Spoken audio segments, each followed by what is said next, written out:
I pretended to be my brother's girlfriend on Tinder to prove he was cheating. I expected a fling, a lie, maybe a second phone. What I found instead? I never wanted to get involved. Let me start there. My brother and I weren't always close, but we weren't strangers either. He's 2 years older, cocky in that way guys get when everything's always gone their way. Girls liked him, teachers liked him, our parents practically knighted him every damn Thanksgiving. But over the last year, something changed. It started with his girlfriend, Alana. Sweet, smart, way out of his league. She had this way of laughing mid-sentence like she couldn't believe her own thoughts. I liked her instantly. She was one of the few people who treated me like more than background noise when she came around. So when she pulled me aside one weekend while my brother was out grabbing drinks with the boys, I was already listening. She said, "I know this is weird, but, has your brother ever used Tinder while we were together?" Her voice was steady, but her eyes wouldn't stay still. I asked her why she was asking. She pulled out her phone and showed me a blurry screenshot from a friend. It was a Tinder profile. No name, just a face. A face that looked a hell of a lot like my brother, with a bio that read, "Not looking for anything serious, just vibes." She tried to laugh it off, but I could hear the crack in it. I told her I'd ask him straight up. She shook her head and said, "He'll deny it. He always does." I need to know for real this time. That's how I ended up creating a fake Tinder profile the next day. I used an old photo of Alana, blurred just enough to avoid getting flagged by the algorithm, and gave her a different name. Different city. I adjusted the age slightly. It was all so careful, like building a trap for someone I didn't want to believe was the mouse. Then I waited. 4 hours later, he matched. The bio was different, but the face was unmistakable. His smile had this smug half-tilt to it, the same one he used when he thought no one was watching. I felt something hollow in my chest when I saw it, even though I wasn't the one being cheated on. I messaged him. Nothing too wild, just a casual, "Hey, you look familiar," winky face. He responded in 5 minutes. Said, "Maybe we met in another life." He was flirting. Hard. I went back and forth with him for 2 days. Pushed the line slowly. Asked if he was seeing anyone. He said, "It's complicated. We're basically over, she just doesn't know it yet." I wanted to throw my phone. Alana deserved better than this. Hell, anyone did. I almost told her right then. But I held off. Something didn't feel finished. He didn't want just vibes. He wanted something else. Someone else. And that's where everything went off the rails. One night, about 4 days in, he messaged the fake profile and said something that didn't match anything I'd baited him with. He wrote, "You ever been with someone you can't have? Like, truly can't?" I didn't answer right away. He followed up. Said, "There's this woman. She's older. Married. Lives near me. I swear, every time I see her, I can't think straight." My hands actually went cold. I messaged back, "You ever act on it?" He replied with one word. "Almost." I didn't sleep that night. I couldn't stop thinking about who he meant. We only had 3 direct neighbors in our cul-de-sac. One was a retired vet in his 70s. One was a couple with 3 yappy dogs and a Ring camera that caught everything. And the third? A woman named Lena. She was married to our Aunt Claire. Yeah, that kind of aunt. Claire came out before either of us hit high school, and Lena moved in with her 2 years ago. They were the definition of boringly happy.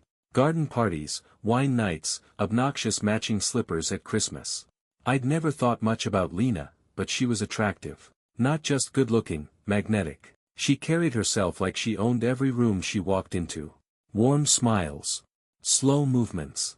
The kind of presence that could make any guy dumb if he wasn't careful. But this was Lena. Our neighbor. Our aunt's wife. And my brother had just admitted to fantasizing about her. That's when I started looking closer. At first, I thought it was just my imagination. But the next weekend, at a family barbecue, I noticed how my brother hovered a little too close to Lena. He offered her a drink before he even greeted our uncle. Laughed at jokes that weren't funny. And when Claire walked over, he stepped back so fast it was like he was hiding something.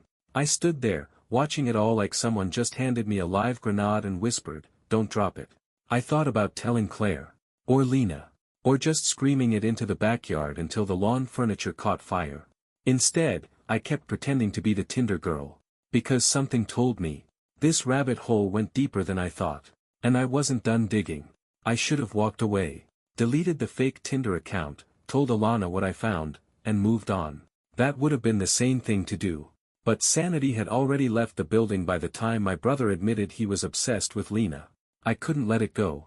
Something about the way he said, almost, like it wasn't over, kept playing on a loop in my head. So I dug in. I started watching him. Subtle at first. Not like tailing him with binoculars or anything, but I kept track. When he left the house. Who he talked to. How long he was gone. I'd check the window when I heard his car start. And every time he left, I'd make a note.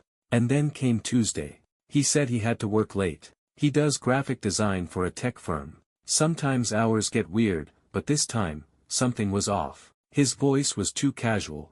He kept avoiding eye contact when he told me. So I waited 15 minutes after he left, then drove out behind him. He didn't head toward his office downtown. He took the long route through our neighborhood, doubled back, and parked 3 streets away. Right in front of Lena and Claire's house. I shut off the engine 2 blocks away and watched through the rearview mirror. He didn't get out right away. Just sat there in the dark like he was working up the courage to knock. After maybe 10 minutes, the porch light flicked on. Then Lena stepped out. Alone. She looked around like she was checking for someone. Then she walked across the lawn, not toward the sidewalk, not toward the car, but around the side of the house, into the backyard gate. My brother got out 5 seconds later. Followed her. I felt like I was going to throw up. I didn't even think. I just opened my car door and started walking. No plan. No lie ready in case I got caught. Just adrenaline. I moved along the side fence and crouched near the edge. From where I was, I couldn't see them, but I could hear everything. And what I heard nearly broke my brain. She was whispering hard, low-voiced, angry. I caught a few lines. You can't keep showing up like this. I told you, we're not doing this anymore. Claire's not an idiot. Then my brother, his voice cracked when he spoke, he said, you told me you felt the same. You said you were leaving her. I sat down. Actually sat down in the dirt like my legs gave out. This wasn't just a crush. Something had happened between them. Something real. Something ongoing. And Lena, she'd lied to Claire. To all of us. I heard her footsteps moving fast, like she was turning away. Then his, following. Then nothing. I waited another minute, then slipped back to my car. Drove home in silence. No music. No air. Nothing. Just my brother's voice stuck in my head. You said you were leaving her. The next day, I confronted him. Not directly. I'm not that brave. I waited until he was back from work again, sitting on the couch scrolling his phone like he hadn't just set fire to our entire family tree. I asked him casually, you see Lena often?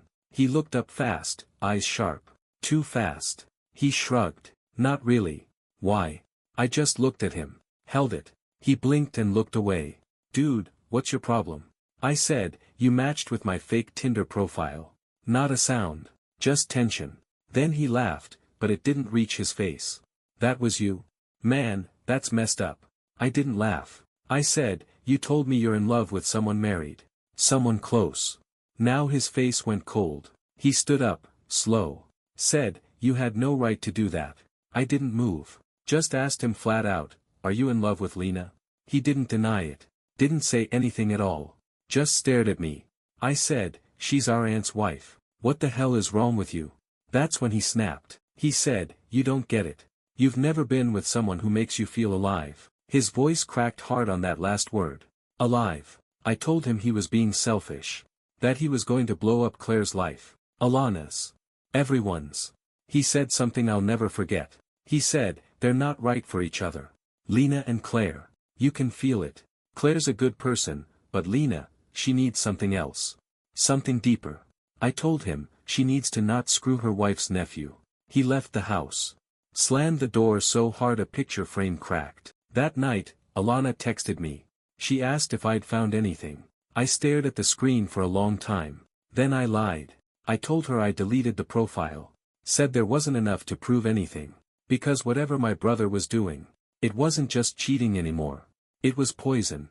And the more I learned, the more I felt it spreading. Through him. Through me. Through everything we used to call family. I thought I could compartmentalize it. Thought I could keep the secret sealed long enough to figure out a way through. But poison doesn't sit still. It seeps. It spreads. And within days, things started rotting around the edges. Alana grew distant. Not cold, just fragile. Like a glass I couldn't put down without worrying it might crack. She still texted, still showed up on weekends, but there was a look in her eyes now. Like she knew I was holding something back. And I was.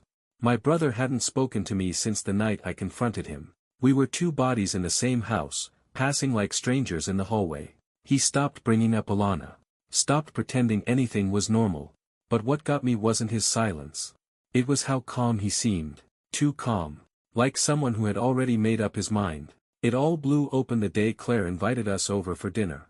It was a casual thing, grilled salmon, wine, some card games after. She called it a low-key family reset, said she missed having everyone together. I didn't want to go. My stomach flipped just thinking about seeing Lena again. But my brother didn't hesitate. He said, "Yeah, sounds good. I'll bring that Cabernet you like." I watched him say it with a smile that didn't twitch. He was smooth, steady, like nothing in his world was on fire. I felt like I was being punked. We showed up that night right on time. Lena answered the door. Hair tied back, sleeves rolled, no makeup. Casual, warm, like always. But there was a flicker in her eyes when she saw us. When she saw him. And he looked at her like a man seeing land after weeks at sea. Claire greeted us with a hug and pulled me into the kitchen to help set the table. I kept my eyes down, hands busy, trying to act normal. But the tension in that house was thick enough to chew. I saw Lena avoid standing next to my brother. Watched her find reasons to leave the room when he talked. But every now and then, when she thought no one was looking, she'd glance at him. Quick, sharp, like a cut she hadn't stopped picking at. And he soaked it in. All night. He didn't touch her. Didn't say anything inappropriate. But his presence was a fire at the center of the room, and Lena. She was sweating. After dinner, Claire suggested cards. Something light. But Lena said she had a headache. Said she needed to lie down. Claire offered to check on her, but she waved her off with a tired smile and disappeared upstairs. I knew that move. That wasn't a headache. That was escape. Not 10 minutes later, my brother stood and said he needed air. Said he was just going to step out on the back deck. Claire didn't even blink. I waited. 5 minutes passed. 10. I told Claire I had to use the bathroom and slipped upstairs instead. Quiet. Careful. Their bedroom door was closed. Light spilling under the bottom. I moved down the hall and heard voices. Low, hushed. I pressed my back to the wall and listened. He was in there. "You're gonna ruin me," Lena whispered. My brother said, "Then why do you keep letting me in?" I felt something drop in my chest. She whispered again, "You said you'd stop." We agreed. He said, "I never agreed to forget you." And then I heard footsteps, fast and panicked, from downstairs. Claire. She must have seen I wasn't in the bathroom. I barely had time to duck into the hallway closet. My heart was slamming against my ribs so loud I thought it would echo. Claire passed me, paused in front of the bedroom door, and knocked. Lena answered. Alone. Hair disheveled. Face flushed. Claire said, "Have you seen my nephew?"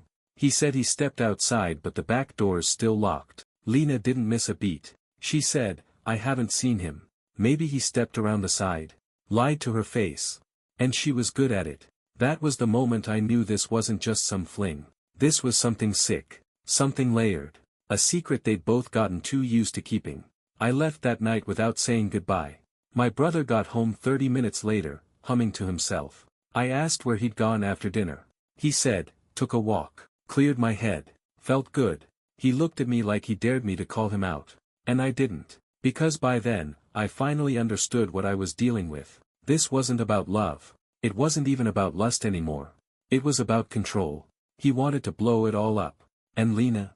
She was too deep to stop him. That night, I did something reckless. I messaged Lena. From the fake Tinder profile. Just said one sentence. "How long do you think you can lie to Claire before she finds out?" She blocked the account within minutes. But not before I saw that she read it. Not before I saw her panic. I didn't plan to go nuclear. But secrets like this don't stay quiet. Not forever. Not when people start cracking at the seams. The morning after I messaged Lena, my brother didn't come home. No call. No text. Nothing. He just vanished. His car was gone when I woke up. His room untouched. Closet door wide open, like he'd grabbed something in a hurry. Part of me hoped maybe he got spooked. Maybe he'd come to his senses and ended it before it went any further. But the other part? The part that had heard Lena whisper, "You're gonna ruin me." That part knew we were past the point of return. It all came to a head that Sunday. Claire invited us over again. Said she wanted to make things right after the weird energy at dinner. I didn't want to go. Alana came with me this time, first time she'd seen the family in weeks. She brought a pie. Still trying. Still sweet. I hated myself for lying to her. When we got there, Claire looked tired. Not physically, not in the usual sense, emotionally. Like someone trying too hard to believe their own reality. Lena greeted us at the door. Her smile looked carved on.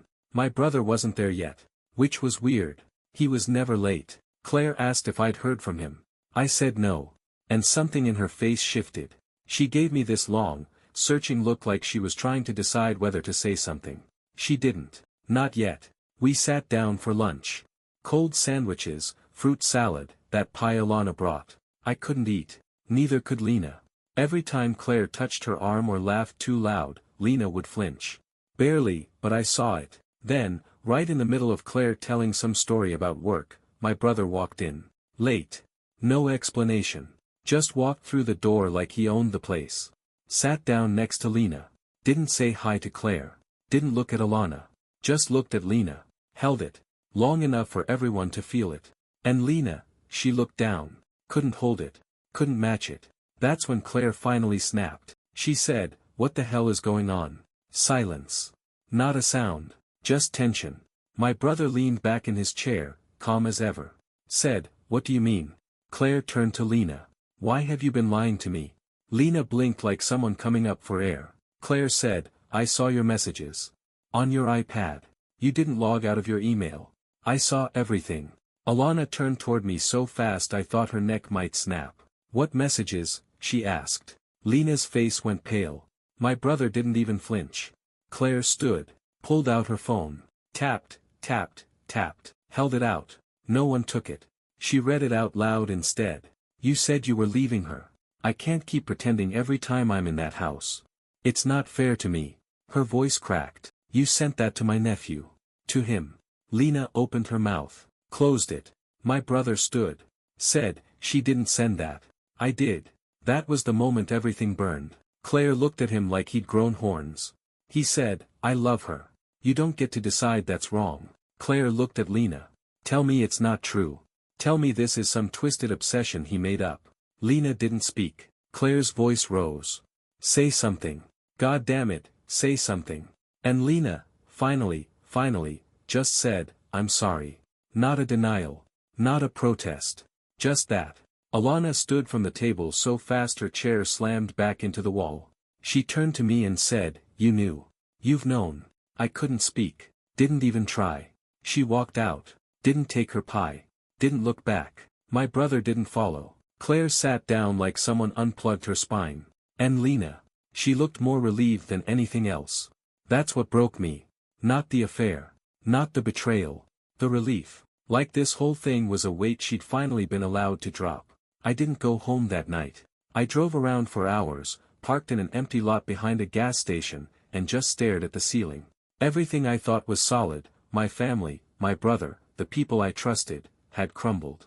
And part of me hated that I hadn't blown it up myself. Because they didn't deserve to choose when it came out. I should have been the match. Alana didn't return my calls. Not the first night. Not the second.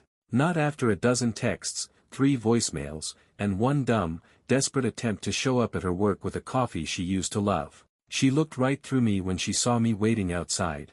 Said, "Don't, please don't," and got in her car like I was a stranger trying to sell her something. That was the last time I saw her.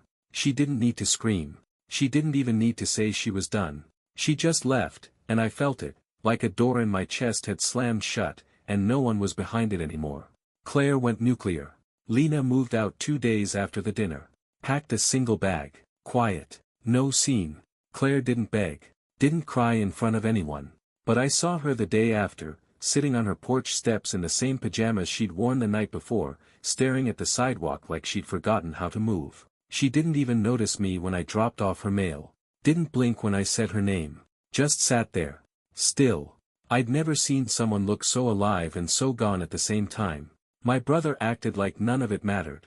Kept going to work. Kept shaving, doing laundry, blasting his shitty gym playlist at 7 a.m. like the whole world hadn't cracked open around him.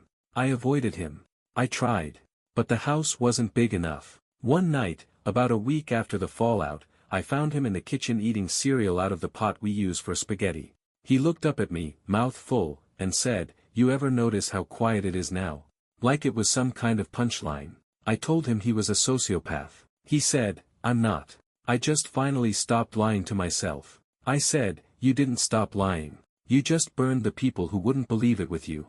He put the spoon down, sat back, stared at me like he was looking through me. Said, "Lena and I, what we had, it wasn't a mistake. You think love is always clean and safe and shiny, but sometimes it's dark. Sometimes it hurts. That doesn't make it less real." I actually laughed. I couldn't help it. I said, "You think this was love? You think sneaking around behind your aunt's back and wrecking Alana's trust was some tragic romance?" He just shrugged. "You wouldn't understand. You've never had it." That one hit harder than I expected. He stood up to leave, brushing past me like I was an afterthought. I turned and said it without thinking. "She's not going to choose you." He stopped. "Not all the way. But enough." I kept going. "You think she left Claire for you? She left because she got caught. She was cornered. And now she's alone. Just like you. Just like you deserve." He didn't look back. Didn't say a word. But his hands clenched hard at his sides. And then he walked out the front door. 2 days later, he moved out. Didn't say where. Didn't ask for help. Just packed and left. That was 6 weeks ago. I haven't seen him since. Claire started therapy. Lena sent her a letter. Claire burned it in a grill and posted the ashes on her Instagram story. Caption said, "Not today, Satan." I didn't laugh. But I was glad. It meant she still had fight left. And Alana. She's living with her sister now. I think she blocked my number. I don't blame her. She wasn't just collateral. She was the only good part of any of this. And I threw her under the bus to keep a secret that never should have been mine to carry. People talk about betrayal like it's some clean break. A knife. A cut. But it's not. It's erosion. It's the slow rot of something you thought was solid. You don't notice it at first. You think the creak in the floorboards is just old wood. You think the leak in the ceiling is just a bad storm. Until one day the roof caves in. And you're standing in the rubble wondering how the hell you ever called it a home. I don't talk to my brother. I don't think I ever will again. And honestly, I'm okay with that. Because family doesn't mean blood. It means truth. And once that's gone, there's nothing left to protect.